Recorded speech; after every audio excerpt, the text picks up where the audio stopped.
Broadcasting live from the Business RadioX studios in Atlanta, Georgia, it's time for Atlanta Business Radio. Brought to you by OnPay. Built in Atlanta, OnPay is the top-rated payroll and HR software anywhere. Get 1 month free at onpay.com. Now, here's your host. Lee Cantor here, another episode of Atlanta Business Radio, and this is going to be a good one. But before we get started, it's important to recognize our sponsor, OnPay. Without them, we could not be sharing these stories. Today on Atlanta Business Radio, we have Jarrett Gorlin with Judicial Innovations. Welcome. Well, thank you. Thank you for having me. Well, before we get too far into things, tell us a little bit about Judicial Innovations. How are you serving folks? So Judicial Innovations, we're an Atlanta-based company that we offer cloud-based software solutions for government agencies and private agencies that serve the government in the probation space and traffic fine space. Now, how'd you get into this line of work? So I got into this a little different path in life. I'm born and bred in Atlanta, Georgia, one of the few guys left in town that was raised here. And I did a 25-year law enforcement career here in Atlanta between Fulton County and Clayton County. And through those routes, I came to see different avenues where government could be improved in processes and efficiencies using technology. So just 25 years of seeing how things could be done better. I rolled into it and rolled up my sleeves and decided to put myself forward and help agencies do it better by providing software solutions that could assist them. So now, was your background in technology, or were you just kind of just seeing all these inefficiencies and you're like, let me just find some tech folks that can help me create a solution? So my background was not in technology. I obviously saw the items within government that could be helped, and I call myself a designer, and I found myself a good plumber. So me and my plumber have been together for 20 years. You know, I come up with the ideas and sketch them out, and he does all the tech work for me. So now, when you have an idea like this that sounds pretty disruptive in an industry that tends not to take a lot of risk, how did you kind of get it beta tested and get, you know, your first kind of case studies to prove that your solution was going to work? Well, the nice piece for myself was, prior to this, I owned another business in which we privatized probation services. We did that throughout Georgia, Florida, Alabama, and Mississippi. And within that company, we served quite a few, probably over 100 courts here in Georgia. So I had some established relationships with courts. They knew my background in bringing technology to assist them in that area. So when I came up with this new idea, it was a lot easier to migrate back into the same relationships I had before. So now let's talk a little bit about this solution for traffic court resolution. Can you tell us a little bit about how that works and how that's benefiting different, municipalities around the country? Yeah, so we have multiple products, but this product is our online traffic resolution system.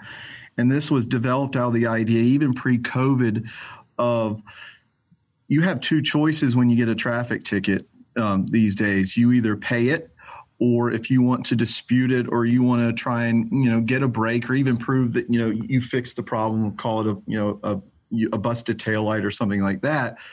Your choices are pay it, or you have to go spend half a day in traffic court. And, you know, it's always seemed it just didn't make a whole lot of sense for somebody who have to take half a day off work to go deal with a minor traffic violation.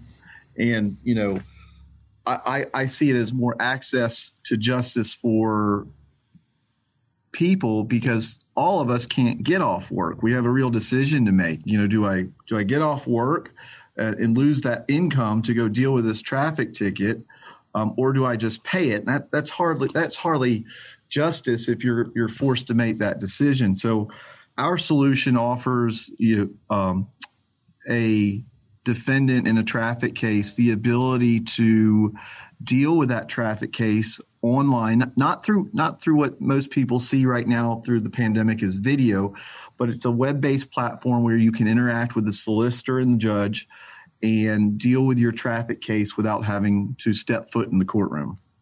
And is it like by appointment? You find a time and day that works, and then you schedule it, and then you're... No, that's the beauty of this. It's any time of the day. For example, I'll give you the quick rundown how it works. You get a traffic ticket. We'll just call it for speeding. You would go online to that city or county's website. They would have basically two links, a pay now link or a dispute now. If you click on dispute now, it would take you to the portal where you would create a user ID, and it would go through as if you were sitting in the courtroom. It'd go through your rights as a defendant. Usually a judge films a video to explain those rights. You sign off that you've seen it, and then you plead your case. You say, by typing in our format and say, hey, I got a speeding ticket. I hadn't had one in 5 years. I'm just looking for a reduction in, the fine or points or what have you. You submit that. You can upload any documents. It goes to the solicitor. Solicitor will get a notification on their dashboard. They'll review the case. They'll respond by either accepting your request, modifying it, or rejecting it. Once that's done, you'll get a text message that says, hey, your case, we made an offer on your case. You click on the link, you go back into the system, you look at the offer. If you can accept it or reject it, we'll just say you accept it. It sends that case to the judge's platform. He reviews it. Once the judge has reviewed it, same thing. He can accept it, modify it, reject it. We'll just say he has accepted it. You get another text message that says, congratulations, your case in this particular court has been, you have an offer and we've agreed to the offer. Click here. You sign the forms on your phone or on your computer, and you enter your credit card payment, and you're done.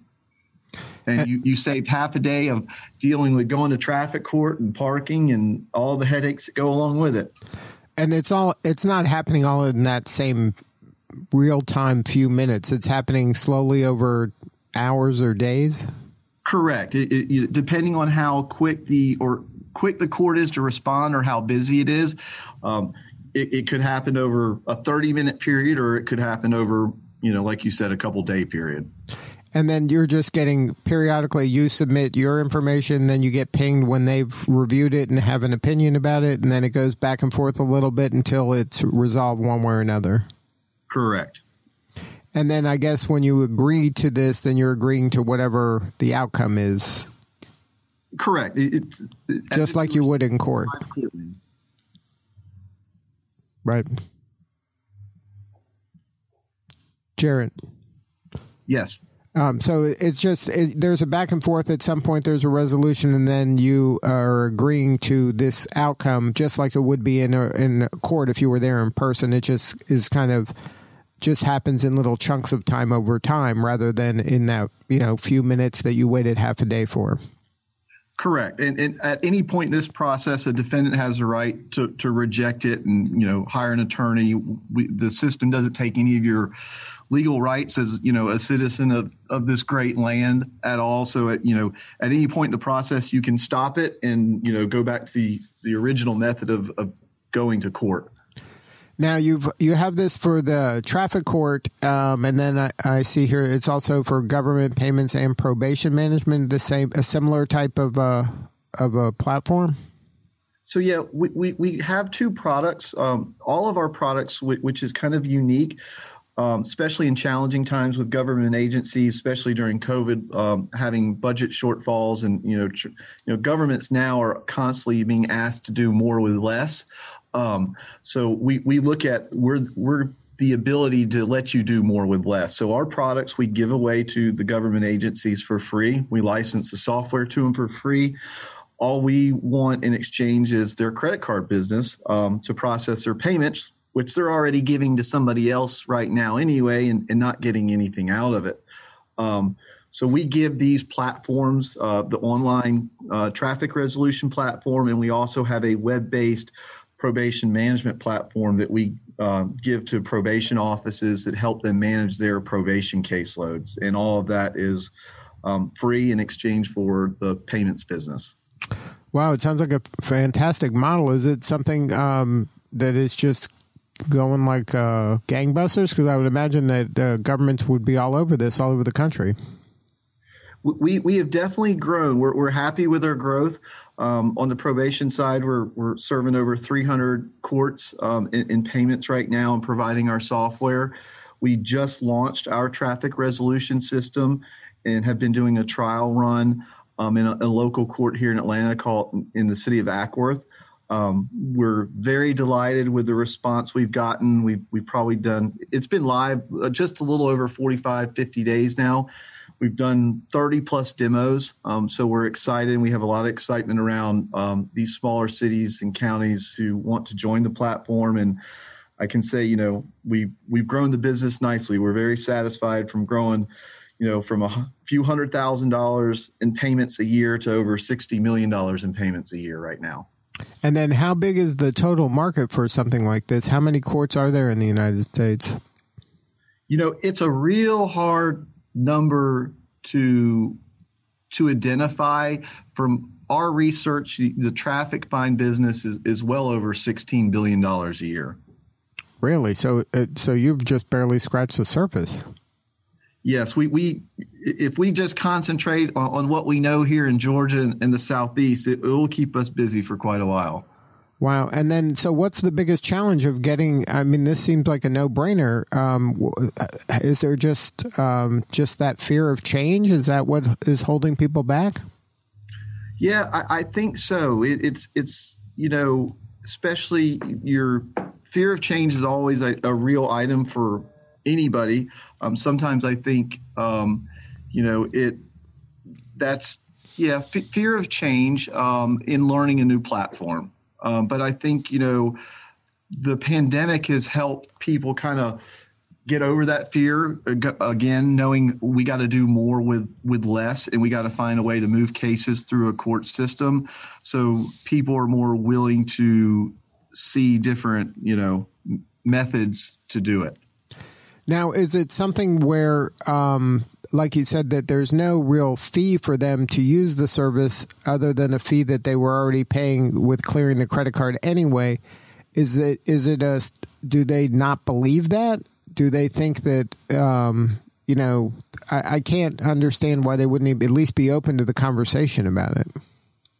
Oh, no, I think most courts that we've spoken to are very open to it. I think probably one of the biggest challenges is integration of, making sure the payments fall into their current case management software. That I would say that's always the biggest worry. In our world, from a technology standpoint, integration is pretty simple and pretty easy, especially dumping payments in. But that's a real fear for court systems to make sure that gets right. So once we usually get them over that fear, it goes pretty quick. But, we tell them we're not their magic bullet, but our goal is to reduce foot traffic in that courtroom 50% so they can use their resources to do other things. That's the goal. And when they hear that and they know that they can free resources up to do other things, they're not spending any money on this. They're not having to go ask their county commissioner or their mayor for money for software. The sell is not hard. It's just a process. Everything in government is a process. Now, it does change their workflow, though, and that's probably a big fear as well, right? Because now the way they used to do something is now there's a new way. They're doing that as well because it's not totally eliminating people coming in. But now on top of that, they're also having to spend some time, I guess, getting into the portal and then going through the cases as they come in. Yeah, I would say you're right. It definitely it changes a workflow. But it doesn't increase a workload. They're doing things, they're moving cases actually faster through the portal than if they were sitting in a live courtroom. So like I said, they're processing the same, they're doing the same thing. It's just, web-based instead of sitting live in a courtroom. Right, which is different, and people, to do something different is now a thing. They got to think about it, and it's different. So then people are hesitant to change. So do you have a lot of case studies and testimonials from people who have done it that say, oh, this is way better, or this has saved me so much time or stress, and I'm able to get to more things faster? Do you have that kind of the testimonials from the people who are the users who got the tickets to the people who are having to deal with the cases? So as I said earlier, the product went live in Ackworth, not too long ago. So I would say, being honest, we don't have meaningful data yet. We will, I think, in the coming weeks, but having some meaningful data. But I don't think it's hard to imagine what that data is going to look like. Do I go spend 4 hours in a courtroom, or can I continue doing my job and just get on my computer and deal with this, and get an update every few hours? And not have to go to traffic court. So although the data is not in, I think we all pretty much know what the data is going to say. Right. Well, it's based on your experience of doing similar work in other areas. Right. Correct. So I'm sure the data there supports that the people on both sides of the bench like it. I know me as a defendant, I would like it. And I know judges who enjoy it because, again, this can be done, as you said earlier in the interview, at any point, at any time in the day. They could work cases at 9 p.m., sitting on their couch at home. Right. So it gives the opportunity to move cases at any time of the day. Well, what do you need more of right now? How can we help you? Do you need more, who in the government makes this decision to use this or not? So that's a great question, and that varies from agency to agency. Some places it may be a chief judge, some places it may be a court clerk or a court administrator. But like I said earlier, we have gotten a very warm reception. We're doing demos faster than, more demos in a day than we really have time for. So it's just about traction. And one thing with a lot of these courts that I've seen from my experience, once one gets going on it and can show proven results and they talk to their fellow clerk in the next city, it's like a wildfire. It catches and it burns quick. Mm-hmm. So once a few of these, get going and that real case data comes in, I think, we're going to need more help setting them up than trying to convince people to come use it. Well, congratulations on all the success. If there is somebody that wants to learn more about it, what's the website? So www.judicialinnovations.com. All right. Well, Jarrett, congratulations again, and thank you so much for sharing your story today. Well, thank you for hearing our story. We really appreciate it, and we're proud to be an Atlanta company and doing great things. All right. This is Lee Cantor. We will see you all next time on Atlanta Business Radio. Today's episode of Atlanta Business Radio is brought to you by OnPay, Atlanta's new standard in payroll. To learn more and get your first month free, go to onpay.com.